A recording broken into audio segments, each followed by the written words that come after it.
Hello everyone and welcome to another video with me on Berets, and today we're going to be giving you Globalers one last little bit of advice before the tower goes live.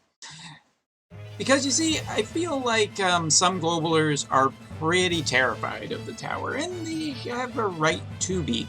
The tower is not exactly the easiest content in the world. It is more demanding than a lot of other content. While other content requires, farming like your new weapons, your event currencies, your raids, and all of that, Tower is very much a different beast. While, yes, you do somewhat need to farm it, it is mostly difficult content that you are really trying to get through one time. And to that extent, I feel like I should clarify a little bit about the expectations of whales versus free-to-players and put a lot of your minds at ease. So let's talk about the first tower, because that's really what is on Globalers' attention. It is very windy outside as a storm is going on, and I've opened my window just to get a little fresh air. But anyway, to talk about it, the primary goal of the first tower is to get this. You get this by clearing all 20 floors. Now, it should be 20 floors unless something has changed, since Gummy has made some, change to the way that the first tower was, but I very much doubt it. Point is, at the end of the tower, you get Rain's big sword, and you are able to upgrade it. Now, here's the thing. For anybody who is super worried about not getting this sword, this great sword, while a UR great sword piece of equipment, is not all that it is cracked up to be, and it is definitely not make or break except for one character. Now, if you take a look at the stats, it's basically 170 magic, 80 attack, 42 HP, and, a little bit of critical and aim, and that's a very nice sword, to be sure. It is definitely a really good sword, but outside of it getting Rain, there's almost no character in the game that potentially will use this. I'm dead serious. It may be a UR piece of equipment, but it is tailor-made for Rain. The magic stat being the primary stat, and that kind of takes it away from being useful for a lot of other units. So, overall, Globalers, unless you are planning on making Rain a major part of your team, or, you get Rain in some kind of multi-pool, this sword is not the highest priority. I would actually put the current JP tower at a much higher priority because of the number of water units that have started to appear in the game, the high UR qualities, and Severo, who is kind of, as an MR or SR, I can't remember what rarity is, but he kind of is impressing me a little bit too much. Point is, this ring is much stronger, exclusive to water units, that comes for beating the second tower at the 30th floor. But overall, very exclusive equipment, so yeah, I wouldn't worry too much about it. The other thing that is definitely not worth worrying about is the fact that you can pick up Rain's sword in the second tower for approximately 3,000 currency. Now, do I think you should necessarily just skip the first tower? No, I'll get to that in a minute. But not having to get Rain's sword in the second tower means that you just have 3,000 more currency that you can spend on other things. So I would recommend, if you can get there, to get there and finish it. Now, on easing a lot of people's worries about a ton of stuff about the very first tower, here's the thing. You have a really large number of days to get through this tower. The way the tower works is you start climbing, and on regular floors as you go up, units are preserved in terms of their status. So let's put it this way. If you only have 5 really good developed characters, you're probably going to be using those 5 characters all the way up the tower. As you go up the tower, it starts easy, gets more difficult. As you use abilities, those abilities don't refresh, except for the fact that every 24 hours, you get to click a button that refreshes all your characters, their abilities, and everything. So for the first, handful of floors until it starts getting difficult, you really want to not be using abilities. And the main reason that you don't want to use abilities here is because, again, that state is preserved. Limit bursts are preserved. You only get 1 use of them before a refresh. You only get 1 use of a summon before a refresh. What this means is you should basically preserve on your way up. But if you're super worried about, hey, I don't have a ton of units, hey, I don't have this, Don't worry so much because you basically have 12 refreshes, which is a fair bit. If you just get through the early stages very quickly and get up to, you can just kind of go in, chip away at some units, wait for a refresh. If you just lose out pretty hard, hit the refresh button, go back in, and the enemy's HP is also preserved for regular floors. So that is definitely not a problem. Now, the other thing to talk about that is definitely more scary are the EX floors. EX floors follow different rules. One thing that I was not really overly familiar with because I just haven't done any of this in a very long time.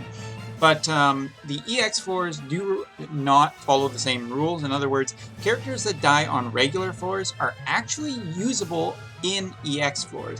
The caveat is, though, that while ability use and everything like that is not limited in EX floors, you do have to beat it in one go. I do not believe that enemies' HPs or states are preserved, so you do kind of have to just get through it in one go, and that can be difficult on the higher EX floors. EX floors are no joke. Taking a look at floor 20 for the current JP one, you can take a look that we have Malboros, behemoths, as well as skeletons and elementals. Pretty, intimidating maybe for some mid-level players. Taking a look at the rewards too, the rewards don't necessarily justify the means. You can definitely look into, beating these stages and trying it, but if you don't get through it, it's not the end of the world. EX stages are really meant to be the difficult content for whales, high-tier players, and people who are really looking for a challenge, but not necessarily an amazing reward. It is definitely the challenge that you are playing for on these floors. Taking a look at the current JP one, on the 30th floor, you're fighting the Blood Moon, a ton of strong characters, and more importantly, a lot of characters that can cast Doom, and a lot of time mages that will just cast haste. It is a ultimate test of the challenge, but hey, given the rewards aren't incredibly highly stacked, it's not the biggest deal if you skip out on it and just focus on the main tower. That's basically kind of the things we EX stage. If you are worried about the EX stage, you do kind of want to get through tower pretty quickly, and then just do your EX stages. Once you refresh the tower, which is something that you are capable of doing, you will lose out the chance on getting those EX stages. So rewards. You can still fight the EX stages, but I do believe if you reset the tower even once, then you just kind of get it, or you kind of lose those rewards. So plan carefully.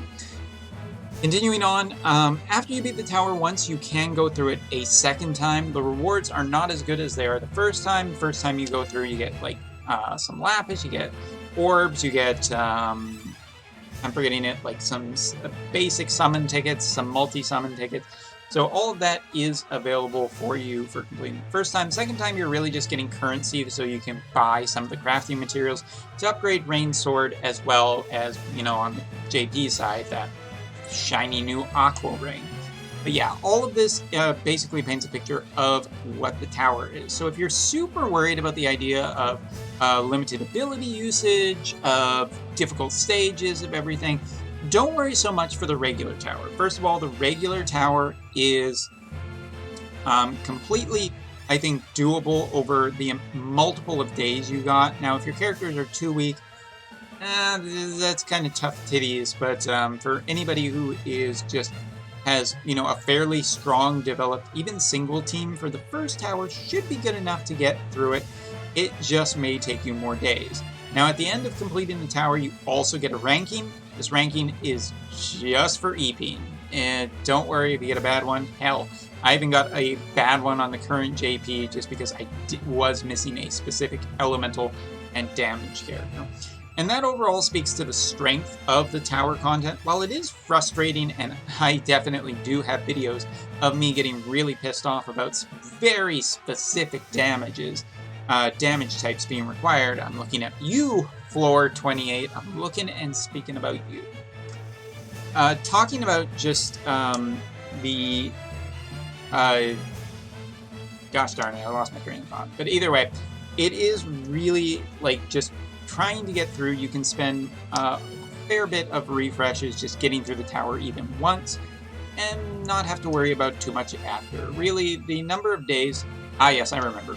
The content challenge is really what I like about this. This is a test. How good is your strategy, your planning, being able to get through lower floors without using abilities? How far can you go? How fast can you get there? It is all challenge, and I think that is really great because it defies a lot of other content in this game, which is just, hey, guess what? Farm it, you farm it, you farm it, you farm it. So that does make Tower pretty special for having the difficulty that is there. And it is definitely there. See, there's that refresh button that I don't want to press yet. But yeah, either way, I think that the Tower content is really fun to the extent of just that this is the challenge content that you're waiting for globalers who are, you know, a little apprehensive about this thing coming a month early. Yeah, it is going to be a little scary and it is going to be tough for you guys. But, you know what? Look at this as a test. Look at to see how far you can go. And also, I would just say, take it a little bit easy on this time and just kind of have fun with it. It definitely will frustrate you, but hopefully that frustration will in turn motivate you to try and figure out new ways of going about stuff and potentially where your strengths and weaknesses are in your team.